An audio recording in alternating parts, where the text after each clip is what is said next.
విడవక కృషి చేస్తేనే అమృతమిచ్చింది. అవరోధాల దీవుల్లో ఆనంద నిధి ఉన్నది.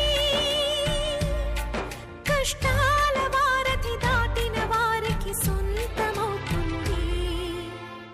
తెలుసుకుంటే సత్యమిది, తలచుకుంటే సాధ్యమిది. మౌనంగానే ఎదగమని మొక్క నీకు చెబుతుంది.